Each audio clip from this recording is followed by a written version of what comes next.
Bonjour et bienvenue dans cette émission Alléluia sur Radio JM et Dialogue RCF. Très heureux de vous retrouver à deux voix avec Elsa Charbit. Bonjour Elsa, pour échanger aujourd'hui sur un sujet qui fait souvent la une de l'actualité, la laïcité, l'expression de la foi ou de la spiritualité dans l'espace public, la place des religions dans le débat politique. Il y a eu beaucoup de déclarations encore récemment du ministre de l'Intérieur et puis les états généraux de la laïcité. Alors voilà, comment nous, juifs et chrétiens, est-ce qu'on envisage cette laïcité, notre participation comme croyants à la vie de la cité? C'est le thème de notre échange aujourd'hui et la semaine prochaine. Alléluia, l'émission de Radio JM et Dialogue RCF, Elsa Charbit, Amaury Guilhem. Voilà Elsa, on vous retrouve. Merci de venir dans nos studios pour évoquer ce sujet très heureux. Alors la dernière fois, on avait parlé de Pâques et de Pessa. C'est des émissions sur lesquelles j'ai eu des très bons retours. Je ne sais pas de votre côté, Absolument. mais je vais faire une petite confession. J'ai fait une petite erreur, puisque quand on avait parlé du pain, alors je commence par cette digression, eh bien j'avais dit que toutes les églises utilisaient du pain azime, et donc il y avait ce lien avec toute la tradition juive. Et en fait, les églises orientales non arméniennes, donc en fait les églises orthodoxes principalement, utilisent du pain qui n'est pas du pain azime, qui voilà, pour en fait une difficulté de traduction qui aurait été mal interprétée ou différemment interprétée. Voilà, donc je fais juste cette petite rectification pour nos amis orthodoxes qui m'ont dit qu'il y avait cette petite nuance à apporter. Alors aujourd'hui, on ne va pas parler de recettes de pain, on va parler d'un autre sujet, celui de notre participation comme croyants à la vie citoyenne, à la vie politique. Être croyant et citoyen à la fois, parfois c'est facile, parfois ça crée des tensions, des questions. Alors on va peut-être aussi situer un peu ça dans l'histoire avec l'histoire de la communauté juive en France. Elsa, comment est-ce que vous pouvez nous raconter un petit peu comment petit à petit les juifs ici en France sont devenus participants à part entière de la vie politique publique? Alors en fait, ce qu'il faut dire au départ, c'est qu'il y a toujours eu des juifs en France. Donc évidemment, l'accompagnement juridique, en tout cas qui était-il, la définition du citoyen juif, c'est ça qui a posé plus ou moins question. On se souvient, enfin je pense que beaucoup de vos auditeurs le savent aussi, qu'il y a eu des périodes, évidemment, on n'était absolument pas considérés comme citoyens. On peut même parler de périodes où je pense par exemple un petit peu avant la Révolution française, où les juifs n'avaient pas le droit d'habiter dans les grandes villes. Devaient sortir. Voilà, par exemple, parlons de Strasbourg, il y avait les juifs qui vivaient, parce qu'il y avait quand même une belle communauté en ces lieux-là, en Alsace-Lorraine, et ben les juifs devaient habiter à l'extérieur. Donc le soir, on les obligeait à quitter la ville. Et ils revenaient pour travailler le lendemain. Dans une autre vie, j'ai habité à Bayonne et il y a le pont Saint-Esprit et les Juifs traversaient, on nous racontait traversaient, passaient de l'autre côté de la Dour le soir et revenaient dans Bayonne le lendemain. Absolument. Ça, c'est une excellente illustration. Et en fait, très souvent, si on prend le récit national français, on va rester en France, bien sûr, on ne peut pas parler de tous les pays en Europe. Le récit national français, souvent, a considéré que le rôle de la présence des Juifs, c'était simplement au moment de leur émancipation, c'est-à-dire avec la Révolution française. Il y a eu, si vous voulez, des temps forts où on a reconnu la présence des Juifs. C'est l'émancipation des Juifs, donc avec la Révolution française, donc c'est 1791. Au moment de l'affaire Dreyfus, là aussi, le statut du Juif est ressorti. Et bien sûr, pendant la Seconde Guerre mondiale, ça, on va pas épiloguer plus longtemps. Donc, les historiens aujourd'hui, d'ailleurs, que ce soit les historiens juifs comme les historiens français, se sont rendus compte que, bien sûr, il y a toujours eu des Juifs en France. On en trouve, il y a une rue ici, il y a une impasse des Juifs à côté de Castellane, où en fait, il y avait l'ancien cimetière juif, par exemple, et qui date du XIIe siècle. Donc, il y en a toujours eu. C'est juste le statut des Juifs qui a varié. Et dès l'émancipation, dès qu'il y a eu donc la Révolution française, et donc on a émancipé les Juifs, c'est-à-dire qu'on les a reconnus comme citoyens à part égale, on entre là dans on découvre enfin ce qu'est le français de confession juive. Alors que d'un point de vue plus chrétien, en tout cas, je vais dire pour l'Église catholique en France, la Révolution française, pour le coup, a plutôt été perçue d'une façon inversée, pas comme une période d'émancipation, mais plutôt de persécution. Et puis la relation entre l'Église et la République, ça a été très, très progressif. Au début, il y avait quand même quasiment un rejet massif des catholiques vis-à-vis de la République, puisqu'il y avait quand même ce désir, cette espérance de restaurer l'ancien régime et la monarchie. Et c'est que quasiment un siècle plus tard, avec le pape Léon XIII, en fait, à la fin du 19e siècle, qu'il y a eu ce qu'on appelle le ralliement, où finalement les catholiques ont accepté de se rallier à la République, puisque de façon claire et visible, elle ne persécutait plus l'Église en tant que telle. On peut presque parler de réconciliation. Voilà. En fait, si vous voulez, moi j'irais jusqu'à dire que les Juifs sont vraiment c'est un cas emblématique des exigences. C'est vraiment le terme d'exigence qu'il faut emporter, de la création des nations démocratiques. Si on veut créer une démocratie, une nation démocratique, il faut reconnaître toutes les composantes de cette nation, donc les Juifs. Mais il a fallu, à la limite, s'il n'y avait pas eu de démocratie, le statut des Juifs, il va, il vient, les rois, il y en a qui les ont persécutés, d'autres qui les ont protégés. Je pense par exemple à l'époque ici, quand on parle des Juifs du pape, etc. Donc il y a eu des périodes différentes, mais c'est vraiment la démocratie qui a donné aux Juifs leur statut de citoyen. Et du coup, de la possibilité aussi de s'engager dans cette société, politiquement, des postes, en tout cas. Oui, en fait, c'est surtout, alors des postes de responsabilité, si on réfléchit, là on peut, vous voyez, je pense à Disraeli, par exemple, en Angleterre, qui est vraiment une figure emblématique politique, mais ici en France, si on regarde bien les vraies figures emblématiques politiques juives, il faudra attendre des Léon Blum, des Pierre Mendès France, à qui d'ailleurs, ça me fait penser, vous savez, cette anecdote où chaque fois qu'ils étaient qu'il y avait des polémiques à l'Assemblée nationale contre Mendès France ou contre nous, on les insultait comment, en criant dans l'Assemblée nationale, circoncis. Donc ça prouve bien que même s'il y avait une acceptation, elle n'était pas complète. Et vous avez choisi de nous faire écouter, Elsa, Robert Badinter, qui explique un homme juif en politique. Et qui explique ce processus un petit peu d'émancipation. On l'écoute. On dit émancipation. Ça reste un terme abstrait. Il faut bien mesurer ce que ça signifiait. L'Europe en 1789, l'émancipation, la pleine reconnaissance des droits citoyens aux Juifs, ça veut dire que d'un seul coup, non seulement les Juifs vont pouvoir acheter des immeubles, pratiquer tout commerce, mais c'est quelque chose de beaucoup plus important. Ça veut dire qu'ils pourront être juges, ils pourront être officiers. Ah oui. Et oui. Et on les retrouve d'ailleurs dans les armées très vite. Et moi je me rappelle que l'ancêtre, l'arrière-grand-père de René Cassin, on le retrouve dans la garde impériale à la bataille de Wellington.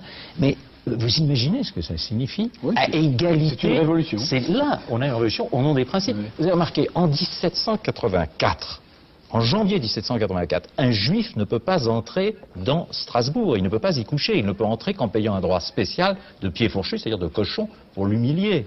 Et le soir, la corne résonne au-dessus de Strasbourg, au haut de la cathédrale de Strasbourg, pour inviter tous les juifs qui ont été autorisés à rentrer pour la journée à s'en aller. Ils sont surveillés constamment par un valet de police.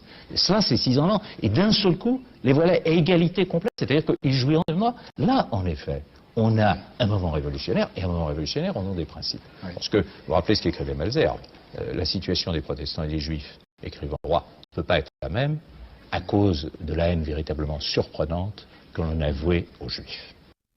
Voilà, Robert Badinter qui explique un peu ce processus d'émancipation et qui parle d'ailleurs des protestants et des juifs qui porter un certain nombre de combats communs. Absolument. Quand je disais tout à l'heure qu'il y a eu ce rejet au début de la République, c'est principalement par l'Église catholique en tant qu'institution, qui était évidemment liée à l'Ancien Régime, qui du coup avec la Révolution française a perdu quand même une aura, un pouvoir dans la société, puis qui a été aussi persécuté. Il y a toute la période de la terreur.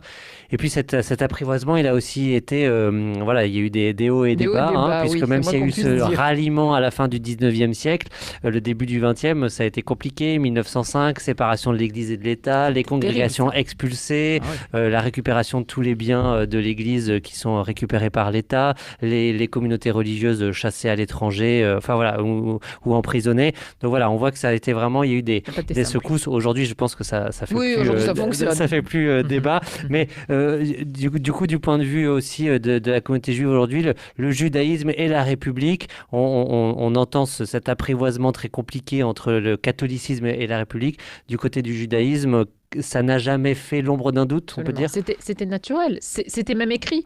Les Juifs, si vous voulez, ont toujours été, sont de bons citoyens. les Juifs. Pourquoi ? Parce que les valeurs du judaïsme, qui existaient bien avant, bien sûr, les valeurs de la République française, elles ont une compatibilité avec les principes de la Révolution. Si on reprend juste 3 choses, la loi du pays et la loi. Ça, on le retrouve dans 4 traités du Talmud. Donc, c'est écrit dans nos textes. Aime ton prochain comme toi-même. Lévitique, là, je vous apprends rien. Et ensuite, l'homme a été créé unique pour éviter qu'un homme puisse se targuer devant un autre d'avoir un père plus grand que le sien, et ça on le retrouve dans le Sanhédrin.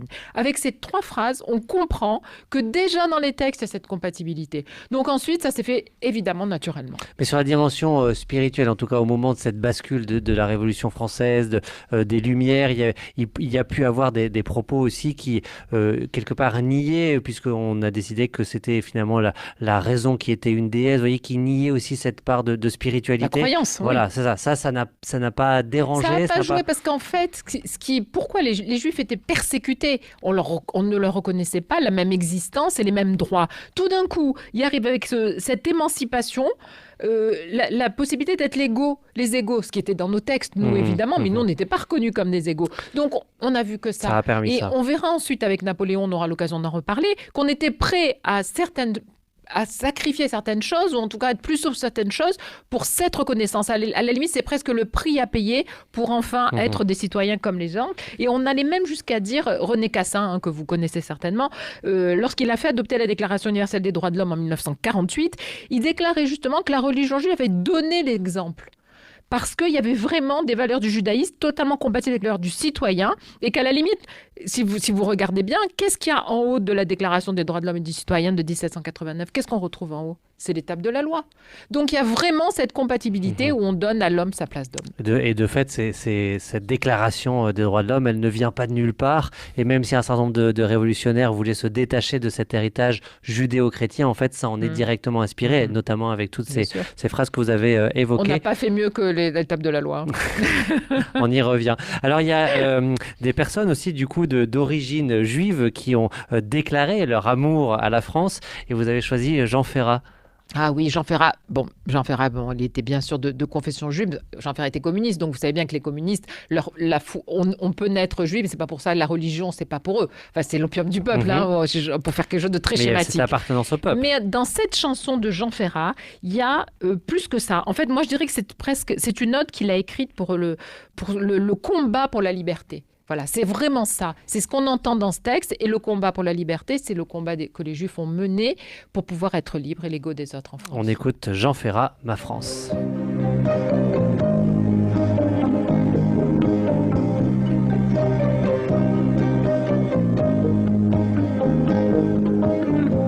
De plaines en forêt, de vallons en collines, du printemps qui va naître à tes mortes saisons. De ce que j'ai vécu à ce que j'imagine, je n'en finirai pas d'écrire ta chanson, ma France. Au grand soleil d'été qui courbe la Provence, des genêts de Bretagne aux bruyères d'Ardèche. Quelque chose dans l'air a cette transparence et ce goût du bonheur qui rend ma lèvre sèche. Ma France,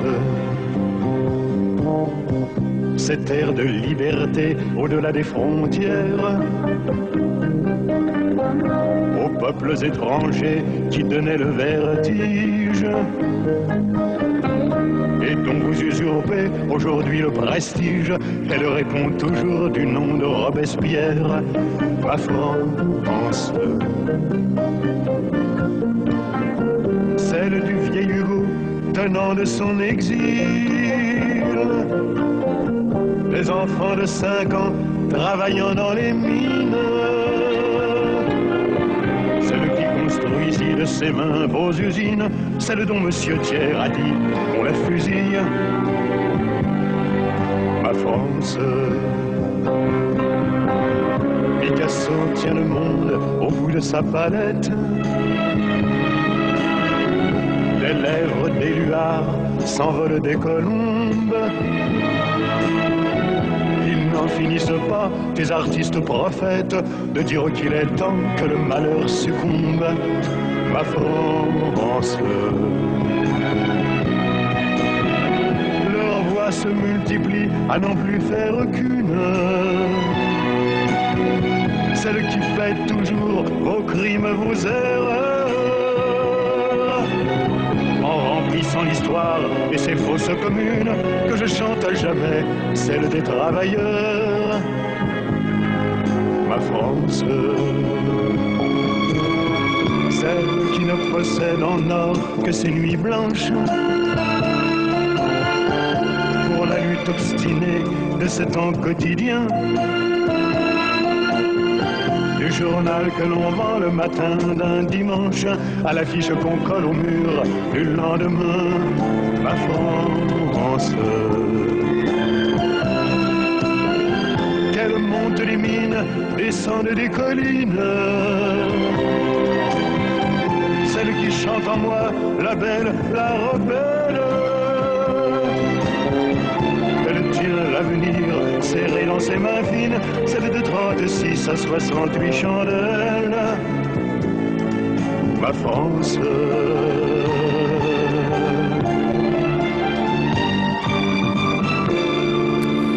Jean Ferrat, ma France, sur Radio JM et Dialogue RCF. Nous sommes dans l'émission Alléluia avec Elsa Charbit et nous parlons de ce rapport entre religion et engagement citoyen, pas toujours évident. Un engagement citoyen aussi que les chrétiens sont invités à prendre. Alors je vais vous proposer qu'on écoute le père Xavier Manzano. Il est vicaire général du diocèse de Marseille, philosophe. Il a voyagé d'ailleurs avec vous en Israël, Elsa. On a fait un très beau voyage en Israël ensemble, c'était il y a 2 ans.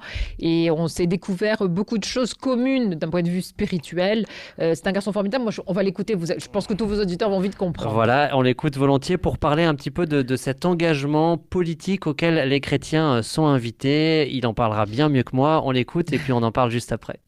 Cet engagement dans la cité se caractérise par ce que Benoît XVI appelait la charité politique. Si avec tout l'héritage grec, nous pensons que la politique est le moyen pour un être humain de mettre tout ce qu'il possède d'originalité personnelle au service de la communauté à laquelle il appartient, la politique devient du coup un acte d'amitié sociale et de service social.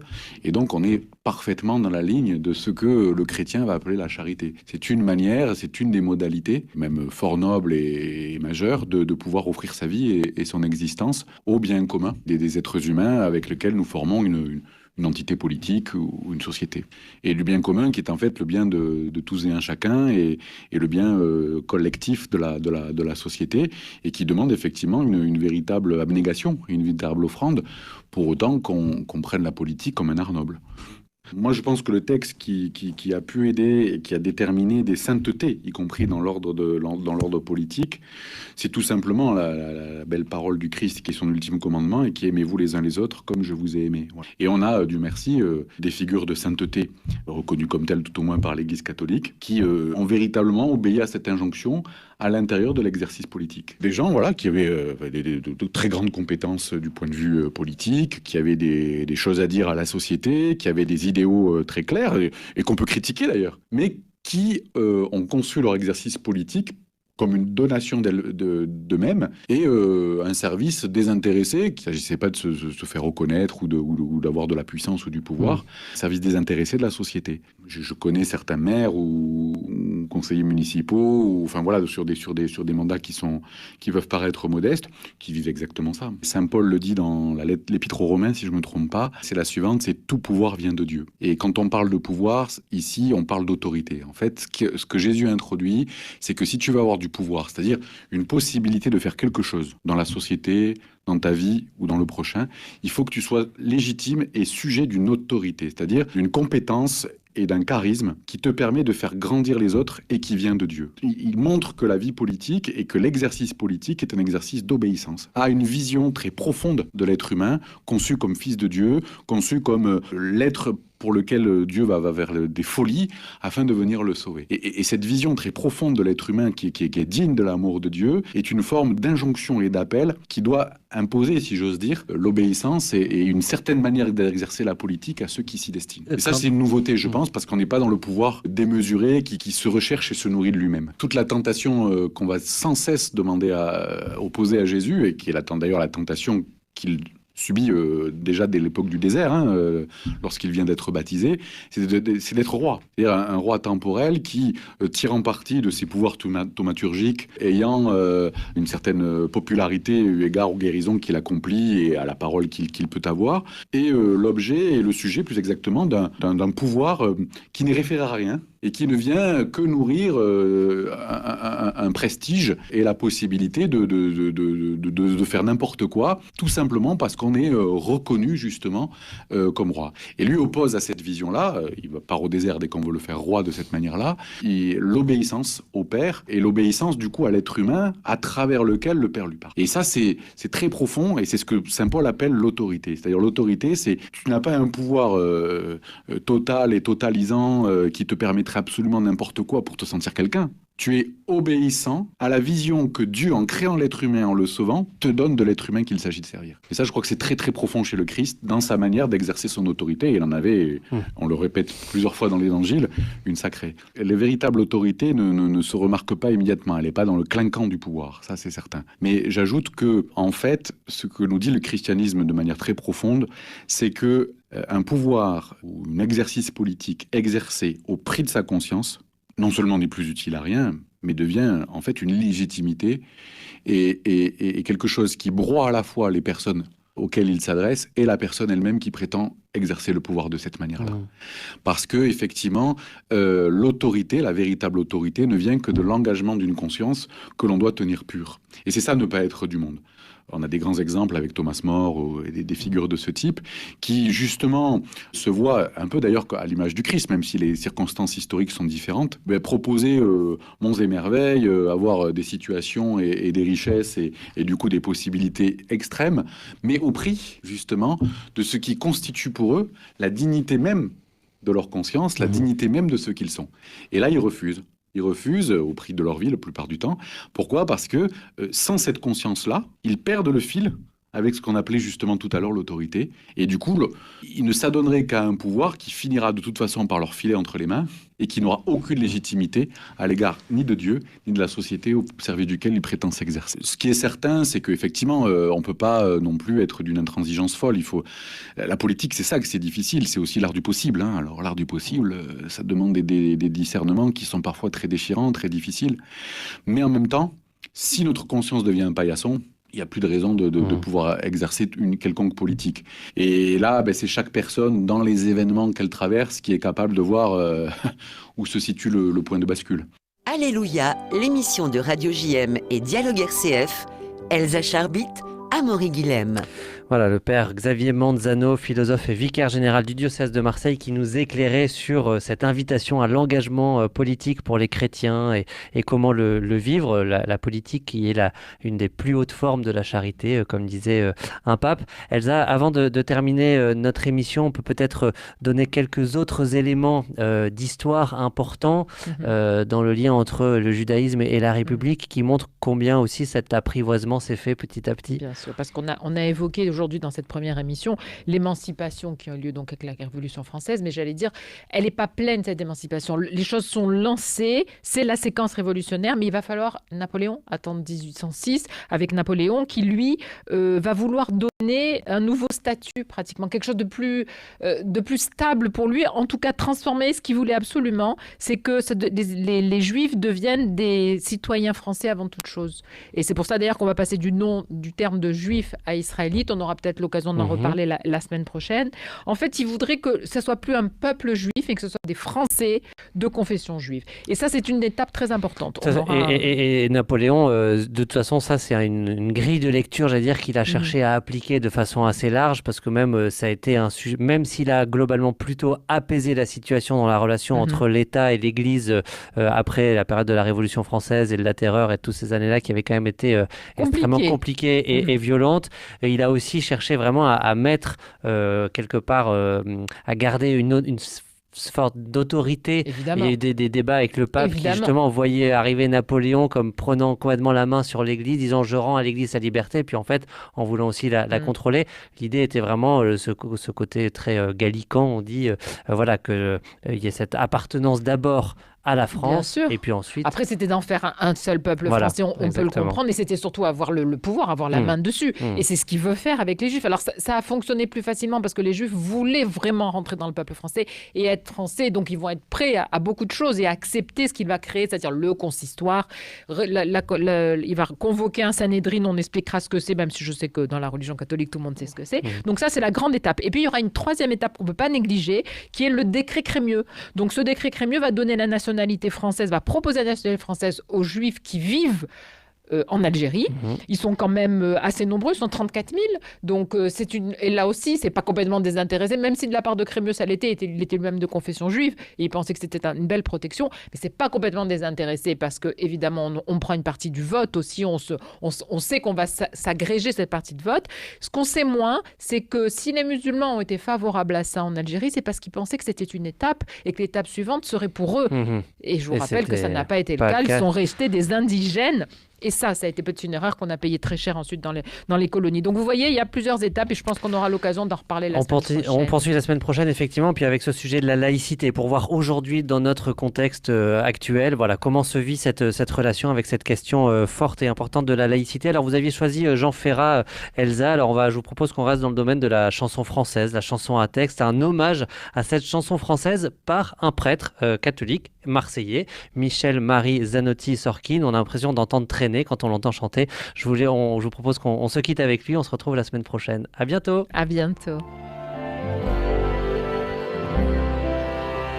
Existait-il quelqu'un qui cherchait ton regard au-delà des reflets qui se jouent au hasard, sur le bleu, sur le vert ou encore sur le noir, et plus loin que tes yeux qui s'amusent en miroir?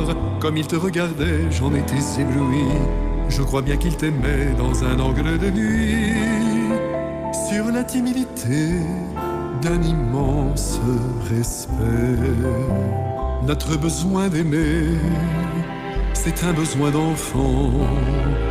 Avant que de marcher, c'est celui qu'on apprend. Et quand adolescent vient le désir de voir, on reste bien souvent les bras en désespoir. Et parfois pour longtemps, sur plus de 20 printemps. Et c'est bien calculé, l'amour attend toujours le nombre des années. Puis il ferma les yeux pour caresser sa joie. Souffrait-il en silence d'être si loin de toi? Et la course riait en grands éclats de voix, sous les désirs impurs de Pierre, Jacques ou François. Qu'importe les envies et tout ce cinéma, moi je donne ma vie, l'alpha et l'oméga. Sur la timidité d'un immense respect. Notre besoin d'aimer, c'est un besoin d'enfant. Avant que de marcher, c'est celui qu'on apprend. Et quand adolescent vient le désir de voir, on reste bien souvent les bras en désespoir. Et parfois pour longtemps, sur plus de 20 printemps. Et c'est bien calculé, l'amour attend toujours le nombre des années. Alors tu t'es levé, je te sentais inquiet, l'émotion ruisselait de tes mains préservées.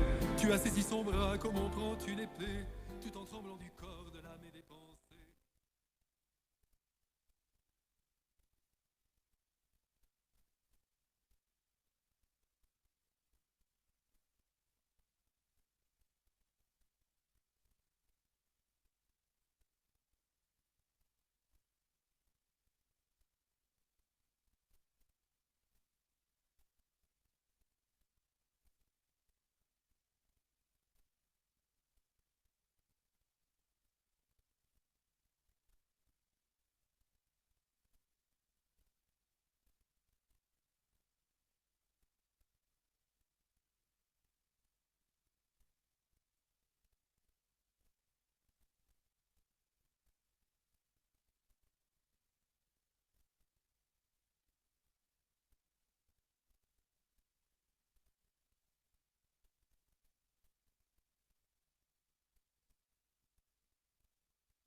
bienvenue dans l'émission Alléluia que je suis heureux d'animer avec Elsa Charbit. On va poursuivre notre échange aujourd'hui sur les rapports entre l'engagement citoyen et l'engagement religieux, ce qui nous amène à parler aussi de ce grand sujet de la laïcité. On a vu la semaine dernière un petit peu avec un angle plus historique, voilà comment s'est construit cet apprivoisement progressif de nos religions et puis de la République. Et puis aujourd'hui, on peut se poser cette question, quelle place aussi pour la religion, les points de vue des croyants dans la vie citoyenne, dans la sphère publique. On en parle, bienvenue dans Alléluia. Alléluia, l'émission de Radio JM et Dialogue RCF, Elsa Charbit, Amaury Guilhem. Bonjour Elsa, alors vous aviez beaucoup travaillé la semaine dernière pour nous raconter un petit peu cette histoire. On va continuer d'en évoquer quelques aspects, mais avant ça, il y a quand même des actualités fortes en ce moment autour de avec ce thème, ce mot de la laïcité qui revient. Voilà, je pense notamment aux États généraux de la laïcité, je pense aussi à cette petite phrase qui a fait couler beaucoup d'encre de Gérald Darmanin, ministre de l'Intérieur, qui disait que les lois de la République sont supérieures à la loi de Dieu, etc., etc. On voit que c'est un sujet quand même qui fait débat, qui crée beaucoup de tensions, en tout cas de discussions dans la société. Pour vous et au sein de la communauté juive, comment est-ce que se pense et se vit ce sujet de la laïcité ? Ça veut dire quoi pour vous, la laïcité ? Moi, j'ai grandi, mes parents étaient en Algérie, donc c'était aussi la France. On a grandi, on a été élevés dans la laïcité. C'est-à-dire que la religion, c'est quelque chose qui se fait à l'intérieur, à la maison. On peut très bien vivre son judaïsme et vivre dans un pays laïque. C'est absolument compatible. Bon, après la laïcité, vous savez comment nous, quand on était enfants, on vivait dans un pays laïque. Mais moi, à l'école, je me rappelle très bien qu'on faisait la crèche et les sapins de Noël. Mais ça ne me choquait absolument pas. C'est pas incompatible. C'est pas grave. Enfin, nous, en tout cas, on me voyait. Moi, j'ai jamais vu ça comme de façon compliquée. Moi, je pense que la laïcité est tout à fait compatible avec le judaïsme. C'est quelque chose. Ce sont deux choses à part. La vie que l'on mène en tant que citoyen, ma liberté s'arrête ou commence celle de l'autre. Pour respecter l'autre, je n'ai pas à lui infliger, à lui appliquer, à l'obliger à supporter ma pratique religieuse. Ça ne regarde que moi, la pratique religieuse. Donc c'est tout à fait possible et aménageable. Enfin, moi, j'en suis persuadée. Donc, ce n'est pas un problème de laïcité. Je pense que le problème de laïcité est plus pour la religion chrétienne. J'ai l'impression que ça se pose en façon différente et de façon plus compliquée. Bon, la façon dont je perçois, et puis on va écouter le père Manzano qui va parler de ce sujet-là aussi, qui va voir aussi comment le Christ, quelque part, dans les évangiles, on peut comprendre aussi ce sujet de la laïcité sur lequel on est interpellé aujourd'hui.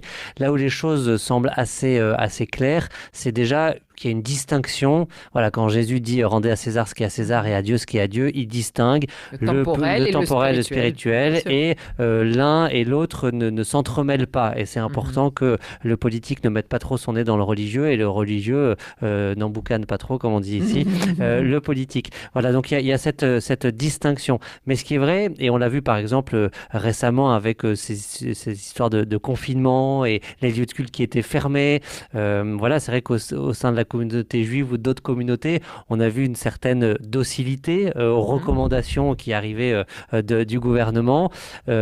Ici, du point de vue de l'Église catholique, on peut dire qu'ils ont un peu plus rué dans les brancards, ce qui était un peu d'ailleurs nouveau, ce qui a inauguré comme une nouvelle relation un petit peu, avec le pouvoir politique, parce que un certain nombre d'autorités, d'évêques en France ont considéré que là, il y avait que l'État outrepassait, s'immisçait trop, et notamment pour parler d'un acteur local, Monseigneur Jean-Marc Aveline, archevêque de Marseille, qui avait fait cette tribune dans la Provence en disant « Faites-nous confiance ». En fait, nous sommes capables d'organiser des cultes avec toute la prudence et les précautions qu'il faut, mais faites-nous confiance. Et cette interdiction descendue un peu comme ça de Paris... pas du ciel, mais presque. A été perçue comme effectivement, comme si l'État outrepassait, et donc comme effectivement quelque chose qui pouvait porter atteinte à la laïcité. De la même façon que dans ce sujet de la loi sur les séparatismes, les religions, enfin les responsables des religieux, mais dont aussi d'ailleurs le grand rabbin, sont intervenus en disant, je cite d'ailleurs le grand rabbin, je voulais vous faire réagir.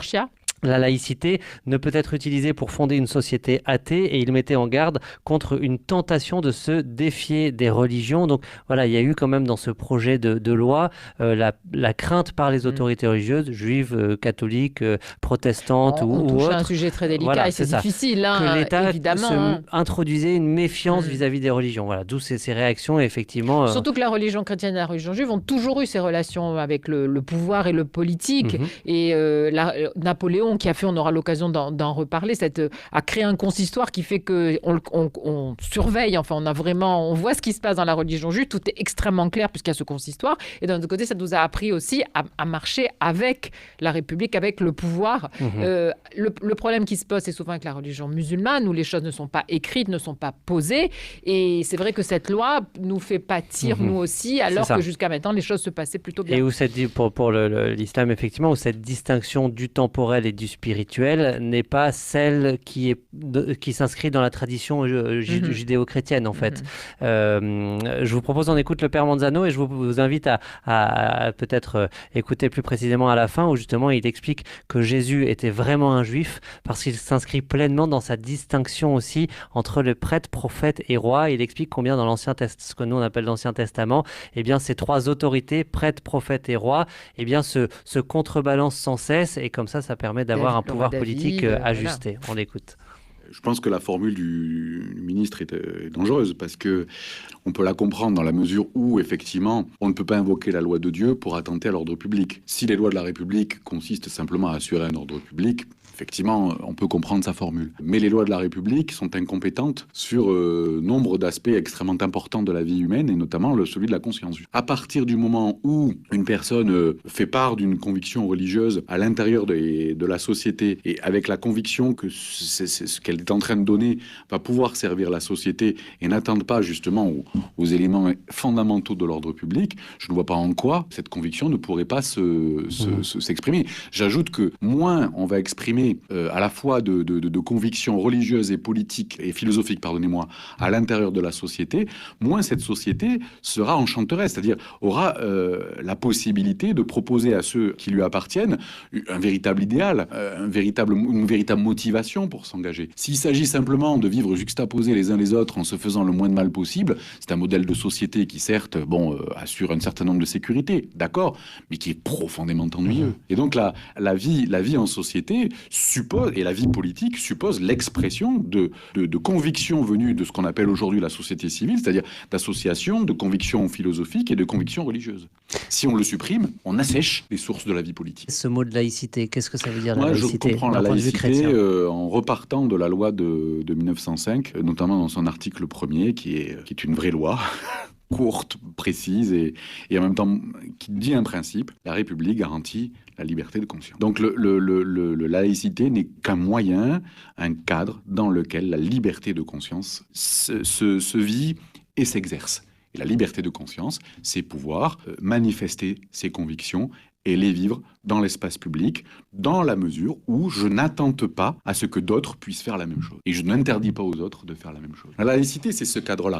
Dès lors que on fait de la laïcité parce qu'on a peur justement de la confrontation et du débat qui parfois peut être difficile à mener, c'est vrai, ou parce qu'on a peur de certaines dérives, effectivement, qu'on peut regarder et voir dans les religions, à partir du moment où on dit qu'il y a un certain nombre de convictions, qu'elles soient religieuses ou philosophiques, qui ne doivent s'exercer que dans ce qu'on appelle la sphère privée, là on est d'attenter très gravement à l'exercice de la liberté de conscience. Et on est en train de transformer la laïcité, on le dit souvent, en laïcisme. C'est-à-dire qu'en gros, moins tu as de convictions, plus tu as le droit à la voix au chapitre. Je reste quand même très perplexe sur ce modèle à la fois de société et ce modèle d'interprétation de la laïcité. Je reviens sur la nouveauté peut-être aussi qu'apporte Jésus sur ce sujet-là. Il y a la fameuse phrase bien connue, rendez à César ce qui est à César et à Dieu ce qui est à Dieu.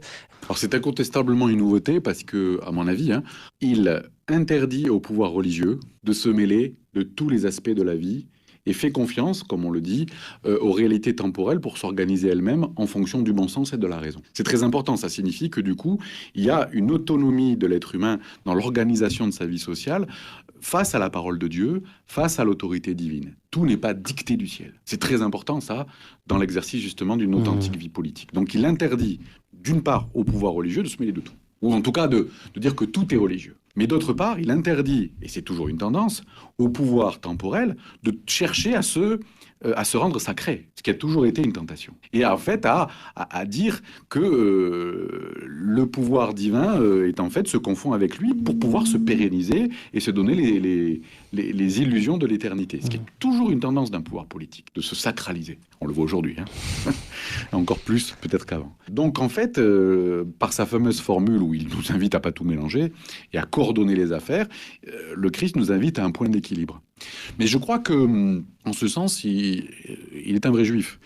Parce que il faut jamais se perdre de vue que dans le Premier Testament, on a toujours cette contestation avec des pouvoirs qui ne se confondent pas entre cette triade du prêtre, du roi et du prophète. Et c'est jamais confondu, ces trois fonctions.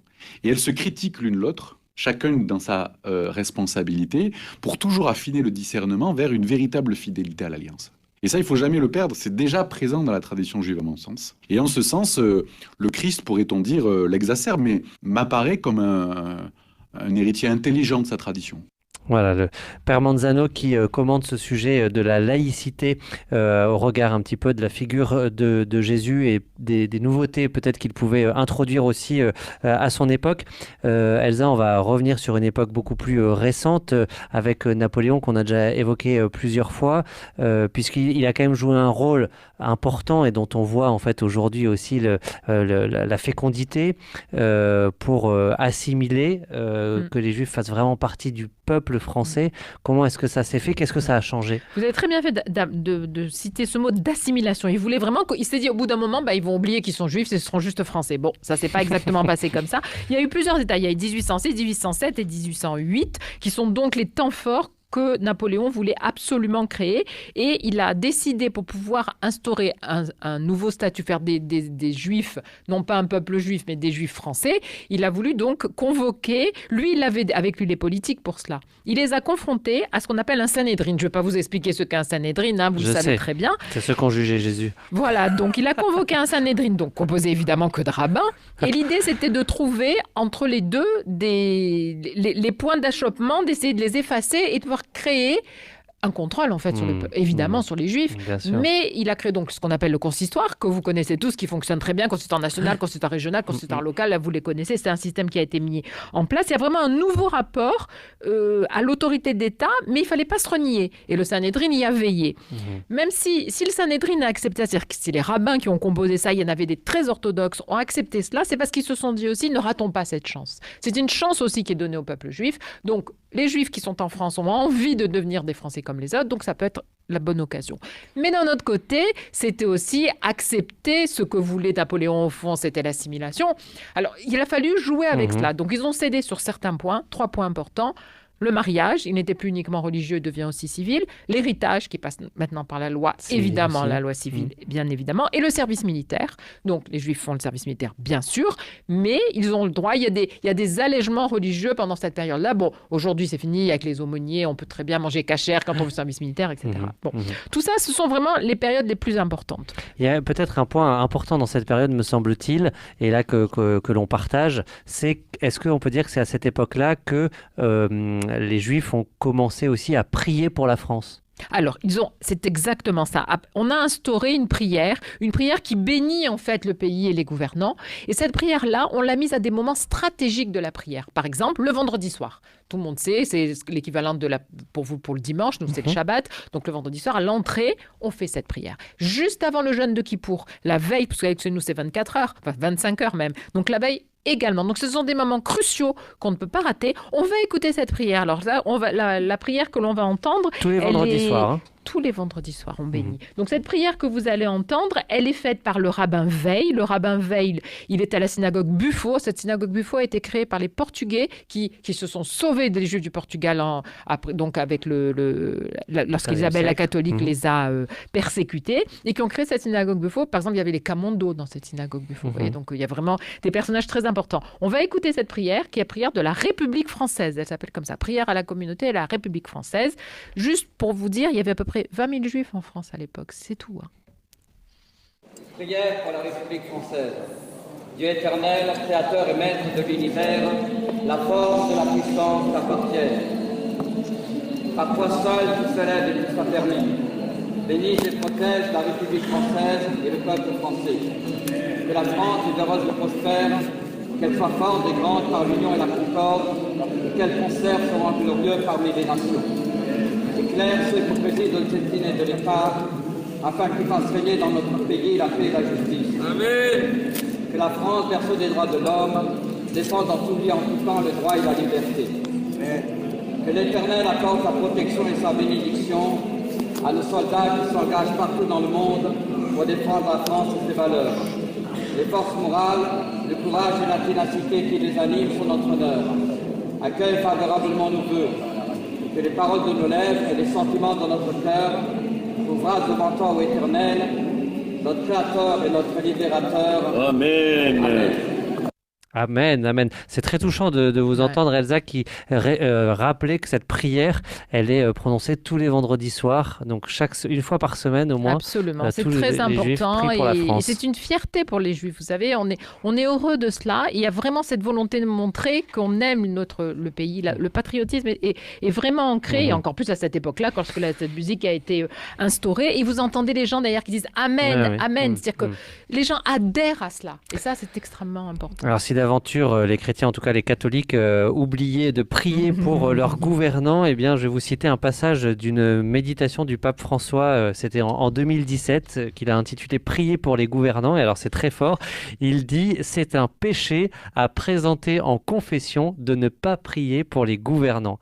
Et cette prière doit être faite surtout pour ne pas laisser seuls ceux qui ont moins de conscience que leur pouvoir n'est pas absolu, mais vient du peuple et de Dieu. Mais même les gouvernants doivent prier pour demander la grâce de servir au mieux le peuple qui leur est confié. Et donc, s'ils ne sont pas croyants, eh bien, c'est aux croyants de prier pour eux. Voilà, c'est un péché à présenter en confession si on ne prie pas pour eux. Alors, je vais vous lire une prière aussi qui a été rédigée par les évêques de France. Aussi une prière pour la France. Dieu qui veille sur notre monde, regarde le pays où tu nous as donné de vivre. Accorde à tous ses habitants de rechercher le bien commun, qu'il y ait parmi nous plus de justice, que ceux qui exercent le pouvoir dans notre pays le fassent avec sagesse. Toi, Père, qui portes au creux de tes mains le cœur des hommes et garantis les droits des peuples, et que sur la terre de France, placée sous la protection de la Vierge Marie, s'affermissent avec ta grâce la sécurité et la paix, la prospérité et la liberté religieuse, et dans le monde entier, plus de bonheur et de paix par Jésus, le Christ notre Seigneur. Amen. Voilà une prière aussi. Ça donne envie de faire de la politique. Pour la France, on va être bénis de tous côtés. On peut s'engager en politique. Amaury, je pense que c'est peut-être important d'expliquer que c'est à ce moment-là, avec les décrets voulus par Napoléon, qu'on a changé de nom. C'est-à-dire que les Juifs sont devenus des Israélites.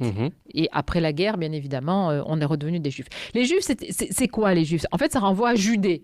Yehudi, c'est ça le juif, c'est le mot même, donc c'était le peuple de Judée. Le mot israélite, lui, c'est juste une identité religieuse, c'est plus un ancrage ethno-géographique. On change complètement. Et c'est vraiment ce que voulait, c'était une émancipation que voulait Napoléon. Il voulait vraiment que ça soit fini, qu'on parle plus de ces juifs. D'ailleurs, normalement, on devrait mettre une majuscule, puisque ce sont les gens qui habitent la Judée. Et c'est en 1940, lorsque le statut de Vichy des Juifs, j'allais dire du statut contre les Juifs, qu'on appelait le statut des Juifs, c'est là que le mot israélite meurt. C'est fini. Le siècle des Israélites s'arrête là et on redevient juif parce qu'on est renvoyé à cela. On mettait sur les papiers juifs en rouge pour bien leur dire qu'ils ne faisaient plus partie du peuple français. Et si aujourd'hui on prenait l'habitude de plus utiliser ce mot ? Je crois qu'aujourd'hui, c'est rentré dans les mœurs, c'est le fait d'être de juif. Et puis, vous savez, aujourd'hui, il y a l'État d'Israël, donc les gens s'embrouilleraient un petit peu étymologiquement. On va laisser juif, ce qui est absolument pas péjoratif, évidemment. Mais là, je vous ai expliqué la différence qu'il y a. Donc, il y a ce moment du Sanhédrin, ce moment de cette volonté, évidemment, de cette émancipation, une assimilation voulue, mais c'est pas pour ça que l'émancipation va se faire, même si je pense que c'est ça qui a ouvert la possibilité d'un courant plus libéral. Ça, c'est une évidence. Et puis, il y a une troisième étape qu'on aura peut-être, j'espère, le temps peut-être d'en parler un tout petit peu. Ça va être ce fameux décret Crémieux qui va se tourner vers les Juifs d'Algérie. Crémieux voulait véritablement faire profiter aussi les Juifs qui vivaient là-bas de cette nationalité. Alors là-bas, c'est un mélange. Il y a des Berbères, donc des Juifs qui ont toujours été là. Il y en a qui sont arrivés avec quand ils ont quitté l'Espagne, le Portugal. Et puis, on va faire français, les Maltais qui sont là, les Italiens qui sont là, etc. Il n'y a que les musulmans qui ne sont pas, qui pensaient l'être ensuite, mais eux qui sont restés des indigènes. Vous avez évoqué Vichy ou ce décret Crémieux. Est-ce que ça a changé il y a des situations d'antisémitisme, finalement, par exemple, des actions comme celle du décret Crémieux. Qu'est-ce que ça a changé par rapport à l'antisémitisme en France? Est-ce que ça a apaisé? Ça l'a dédoublé. C'est-à-dire que ça en a fait dédoubler dans le sens où ça a ouvert, ça a fait donner deux courants différents. Il y avait l'antisémitisme, excusez-moi de dire ça, même si je sais n'existe plus, mais qui venait de l'idée chrétienne. C'était le peuple des Cides. On pensait que c'était les Juifs qui avaient tué Jésus. Depuis, heureusement, on a changé d'avis. Donc, il y avait cet antisémitisme-là qui était ancré. Et puis, est né un antisémitisme. Regardez ces Juifs, comme ils s'assimilent, comme ils sont dociles, comme ils deviennent comme nous. on les a appelés des juifs de cour parce qu'ils ont accepté en fait toutes les conditions pour devenir français. Donc de toute façon, voilà. Et comme je le disais à la précédente émission, on insultait Blum et Mendès France en traitant de circoncis. Donc vous voyez, et au sein de l'Assemblée nationale. Hein. Donc je veux dire, ça n'a pas calmé l'antisémitisme, ça a créé une autre forme d'antisémitisme. Comme après l'État d'Israël, on a vu ce qu'on appelle l'antisionisme, qui est en fait une autre forme d'antisémitisme également. Donc on voit les choses se diviser. Donc c'est très complexe tout ça. Je vais vous citer juste, et puis après on va écouter une chanson que vous avez choisie, une phrase aussi qui est importante, qui est très éclairante pour les chrétiens, qui est tirée de la lettre de Saint Paul à Timothée. J'encourage avant tout à faire des demandes, des prières, des intercessions et des actions de grâce pour tous les hommes, pour les chefs d'État et tous ceux qui exercent l'autorité, afin que nous puissions mener notre vie dans la tranquillité et le calme, en toute piété et dignité. Cette prière est bonne et agréable à Dieu notre Sauveur, car il veut que tous les hommes soient sauvés et parviennent à la pleine connaissance de la vérité. Donc voilà, on voit de Saint Paul au pape François cette invitation à prier pour les chefs d'État et tous les gouvernants. Alors là, c'est nous qui prions pour eux, et puis parfois c'est la République qui peut s'inviter aussi dans des lieux de culte, et c'est la chanson que vous avez choisie avec Amir, Elsa. Alors Amir, le chanteur Amir Haddad, hein, si on donne son nom complet que tout le monde connaît, donc sur cet extrait, on l'entend chanter la Marseillaise, mais pas n'importe où. Au cœur même de la grande synagogue de la Victoire, qui est la plus grande synagogue emblématique à Paris, entouré de personnes qui évidemment ont la kippa sur la tête puisque c'est un office religieux. Et à la fin de cet office, tout le monde chante encore la Marseillaise. Je trouve qu'il y a une émotion, moi ça me donne des frissons quand je l'entends, et ça montre bien la compatibilité qu'il y a entre l'amour d'un pays, entre cette République française et les Juifs, qui sont des Français de confession juive, à quel point ça fonctionne très très bien ensemble. Et c'est pour ça que je voulais vous faire écouter cette version. Écoute.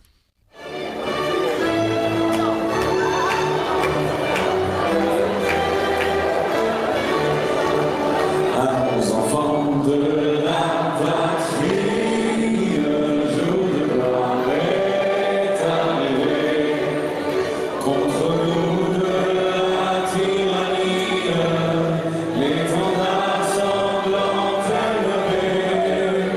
L'étendard sanglant est levé. Entendez-vous dans les campagnes rugies ces féroces soldats, ils viennent jusque dans vos bras, égorger vos fils et vos toits. Aux armes, citoyens, formez vos bataillons. Marchons, d'un sang pur, à l'heure de l'ancien. Aux armes, citoyens, formez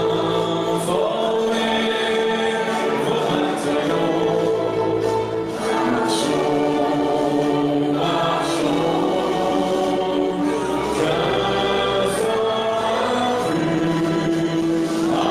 Marchons, d'un sang pur, à Je vais vous confier, Elsa, que c'est plus un chant qu'on a l'habitude, qui me rappelle moi la coupe du monde, que voilà, j'ai jamais entendu la Marseillaise chanter dans une église, donc j'irai à la synagogue. Merci beaucoup, Elsa, pour cet échange très éclairant et qui, je pense, nourrit beaucoup de réflexions sur la façon comment on peut vivre pleinement comme croyant aussi au sein des pays dans lesquels on est invité à vivre.